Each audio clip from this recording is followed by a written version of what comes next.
வாக்குறுதி கொடுத்துருக்குறோம், அது செஞ்சு கொடுப்போங்கிற நம்பிக்கை தமிழ்நாட்டு மக்கள் மேல இருக்கு. ஆனா நம்ம எழுத்து நிற்கிற டீம் யாரு அணியது?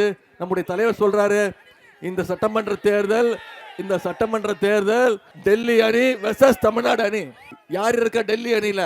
திரு மோடி அவர்களும் அமித்ஷா அவர்களும் அவருடைய அடிமை கூட்டம், இன்னைக்கு திரு எடப்பாடி பழனிசாமி அவர்களும் கூட்டணி போட்டு வந்திருக்கிறாங்க.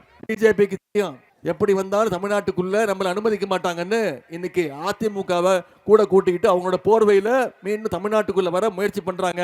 நாம மீண்டும் சொல்லி ஆகணும், தமிழ்நாட்டுல என்னைக்கும் பாசிச சங்கி கூட்டத்திற்கு அனுமதி கிடையாது. தேர்தல், சட்டமன்ற தேர்தல், தமிழ்நாடு வெர்சஸ் டெல்லி தேர்தலில் மீண்டும் ஜெயிக்க போவது நம்முடைய தமிழ்நாடு தான். ஜெயிச்சு காட்டுவோமா?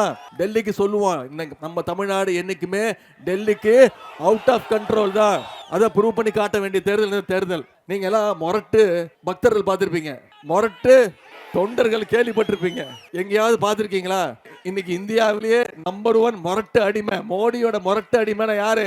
எடப்பாடி பழனிசாமி அவர்கள். இதை சொன்னதுக்கு நேற்று அவர் கோவம் வந்துருச்சு, பேசிட்டாரு. உதயநிதி என்னை பத்தி ரொம்ப தரக்குறவா பேசுறாரு, கெட்ட வார்த்தையில திட்டுறாருன்னு. நான் என்னைக்காவது அவர் திட்டிருக்கிறேனா? மோடி திட்ட மாதிரி நான் திட்டிருக்கேனா? இந்த தேர்தலில் தமிழ்நாட்டு மக்கள் நீங்க முடிவெடுத்து சொல்லுங்க. 10 தோல்வி பழனிசாமி இல்ல, மொத்த தோல்வி பழனிசாமிங்கிறத முடிச்சு விடணும்.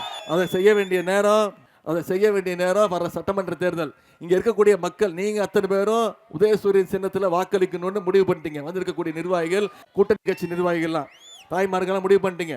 இன்னும் நம்முடைய கைகள், இன்னைக்கு 1ஆம் தேதி, 23ஆம் தேதி தேர்தல். நான் உங்ககிட்ட கேட்டுக்கொள்வதெல்லாம் அடுத்த 23 நாட்கள் பிரச்சாரம் பண்ணுங்க. நம்முடைய கழகத்துடைய அரசனுடைய சாதனைகள், திட்டங்கள், என்னென்ன வாக்குறுதி கொடுத்திருக்கிறோம், ஜெயிச்சா என்னென்ன பண்ணுவோங்கிறத அடுத்த 23 நாட்கள் நீங்க தொகுதி முழுக்க பிரச்சாரம் பண்ணுங்க. செய்வீங்களா? ஒவ்வொரு வாக்காளராக சந்திச்சு என்னென்ன திட்டங்கள் இருக்கு, மீண்டும் ஏன் நம்முடைய திராவிட முன்னேற்ற கழகம் ஆட்சி அமைக்கணுங்கிற பிரச்சாரத்தை நீங்க செய்யணும். ஜெயிச்சு மிகப்பெரிய வாக்கு வித்தியாசத்தில் சகோதரி கவிதா தண்டபாணி அவர்களையும் அண்ணன் நல்லதம்பி அவர்களையும் உதயசூரியன் சின்னத்தில் வாக்களிச்சு நீங்க வெற்றி பெற வைக்க வேணும். பண்ணுவீங்களா? உங்களை எல்லாம் அன்போடு கேட்கிறேன், பண்போடு கேட்கிறேன், பாசத்தோடு கேட்கிறேன், உரிமையோடு கேட்கிறேன், உங்கள் வீட்டு பிள்ளையாக இருந்து கேட்கிறேன். இன்னும் பெருமையா பூரிப்பா சொன்ன தலைவருடைய மகனாக இருந்து கேட்கிறேன், முத்தமிழக டாக்டர் கலைஞருடைய பேரனாக இருந்து கேட்கிறேன். உதயசூரியன் சின்னத்திற்கு ஆதரவு தாருங்கள். ஆனால் நல்லதம்பி அவர்களையும் சகோதரி கவிதா தண்டபாணி அவர்களையும் பல்லாயிரக்கணக்கான வாக்கு வித்தியாசத்தில் ஜெயிக்க வச்சு சட்டமன்றத்துக்கு அனுப்புங்க. உங்களுக்கு தொகுதிக்கு தேவையான அனைத்து திட்டங்களையும் அவங்க செஞ்சு கொடுப்பாங்க. உங்களுடைய அன்புக்கும் வரவேற்புக்கும் நன்றி.